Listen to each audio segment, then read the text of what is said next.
नमस्कार, सुलगता सवाल में आपका स्वागत है। मैं हूं आपके साथ अंशिका। आज सवाल महाराष्ट्र की डर्टी पॉलिटिक्स पर उठाएंगे, जिससे उद्धव ठाकरे, संजय राउत जल उठेंगे।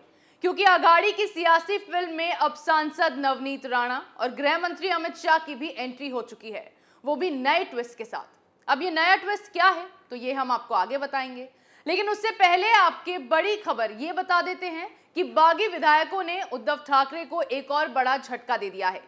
ये बागी विधायक किसी पार्टी में जाने के बजाय अपनी ही नई पार्टी बनाने वाले हैं, जिसका इन्होंने ऐलान भी कर दिया है।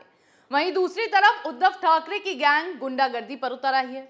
कभी बागी विधायकों को सिद्धू मूसेवाला जैसा हाल करने की धमकी दे रही है, तो कभी उनके दफ्तरों में तोड़फोड़ मचा रही है।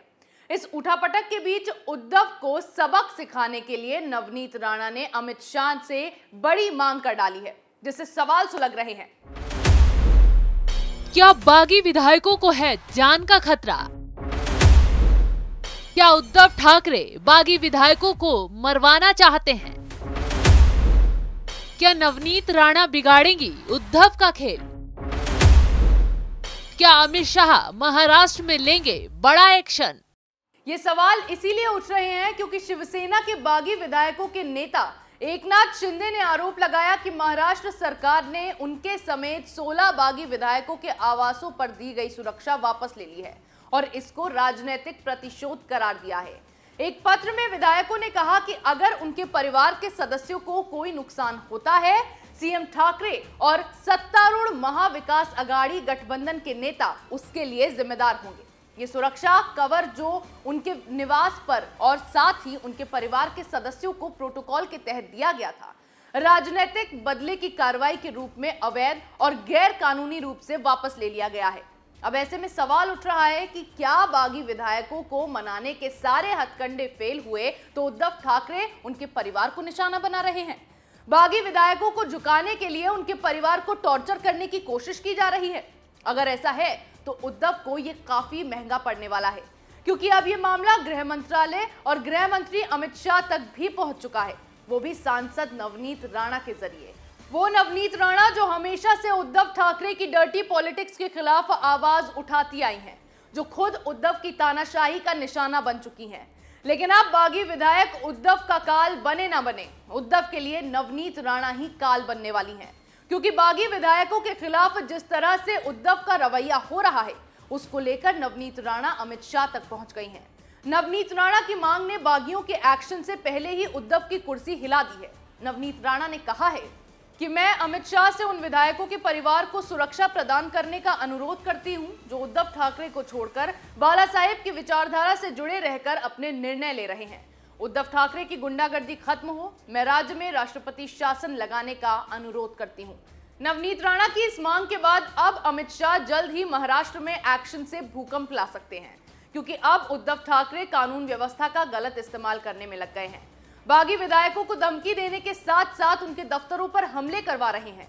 उद्धव गैंग के लोगों ने हाल ही में पुणे में बागी विधायक तानाजी सावंत के दफ्तर में जमकर तोड़फोड़ की है, हंगामा किया।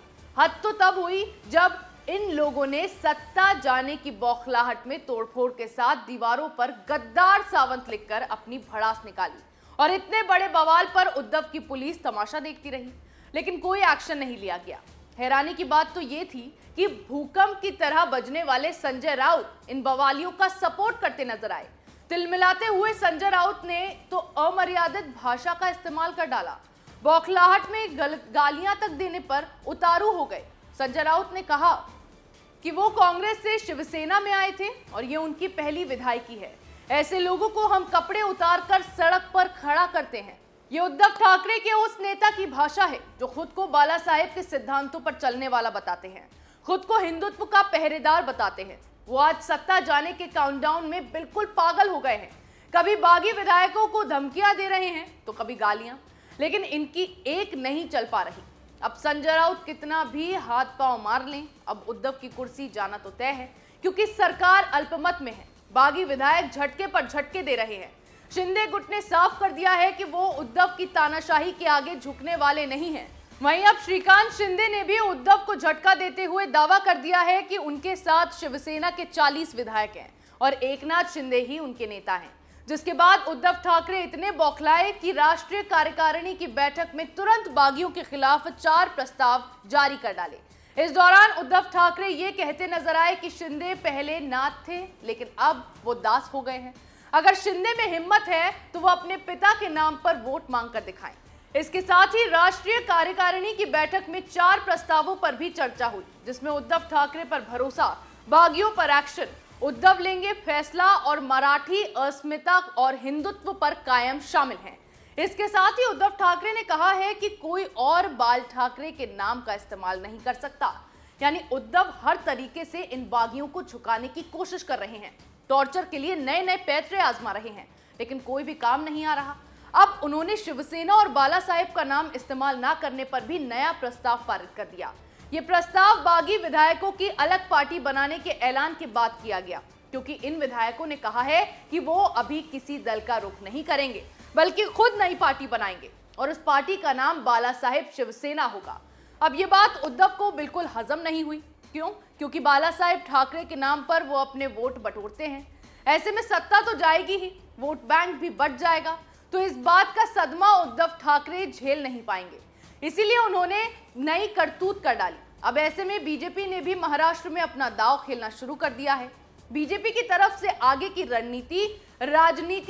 राजनीतिक रूपरेखा के लिए बैठकें की जा रही हैं। अब इससे तो आप अंदाजा लगा ही सकते हैं कि महाराष्ट्र में अभी तो ट्रेलर चल रहा है, फिल्म रिलीज होनी बाकी है और हो सकता है कि इस फिल्म को रिलीज भी बीजेपी ही करे और एंड भी बीजेपी के हाथों में ही हो, क्योंकि समय का पहिया कब घूम जाए कुछ नहीं कहा जा सकता। उद्धव की शिवसेना को वो वक्त भी नहीं भूलना चाहिए जब बीजेपी को सपोर्ट की जरूरत थी तो उद्धव ने बीजेपी की पीठ में छुरा घोंप दिया था, और आज उसी दौर से उद्धव ठाकरे गुजर रहे हैं। उसके अपनों ने ही उनके खिलाफ आवाज बुलंद कर ली है, जिससे जनाब की कुर्सी कभी भी जा सकती है। और तो और अब तो अमित शाह भी तैयार बैठे हैं, न जाने कब उद्धव ठाकरे पर शाह का हंटर चल जाए और उद्धव ठाकरे के साथ साथ शरद पवार का गेम भी ओवर हो जाए। सो लगता सवाल में आज के लिए इतना ही। कल फिर तीखे सवालों के साथ पेश होंगे, तब तक के लिए देखते रहिए कैपिटल टीवी।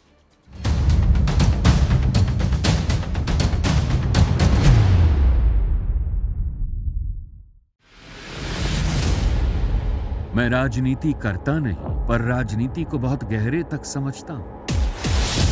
मैं लोगों के बीच रहता हूं, लोगों के मन को अच्छे से जानता हूं।